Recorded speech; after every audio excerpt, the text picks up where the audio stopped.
Okay, we have here today an interesting integral from MIT 2022, regular season number 12. We have the integral of secant squared 1 plus ln x minus tan 1 plus ln x over x squared dx. Okay, I think this is the most blatant example of reverse quotient rule I've ever seen. And when I say that, what I'm thinking is everything here is in the form of the quotient rule, where the quotient rule is going to be g squared in the denominator, and then it's just f prime g minus fg prime in the numerator.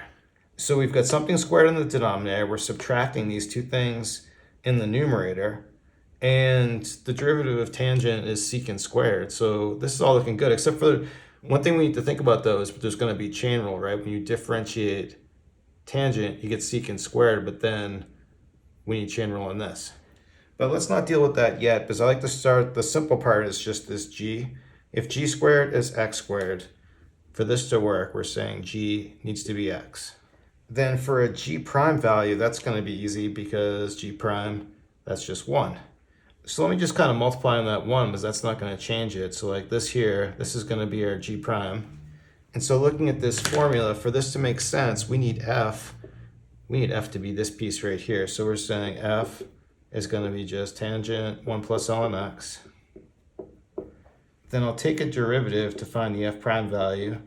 Derivative of this is going to be secant squared 1 plus ln x.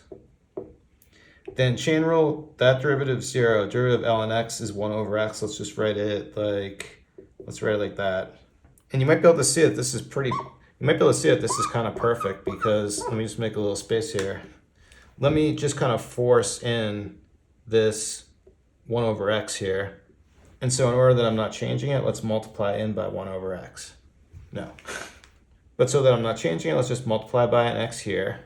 But this still works for the formula, because our f prime, this is our f prime right here. And then our g, which is x, this is right here. So now everything in the problem is lining up with the formula. We've got all of our values for f, g, f prime, g prime. Now for the quotient rule, we're saying that if we have the derivative of something like f over g, we have exactly this.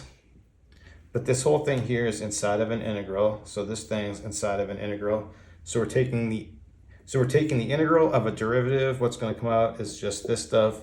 So our solution to this is going to be f over g plus c. So all we need to do to finish this is just grab our f and g here and here.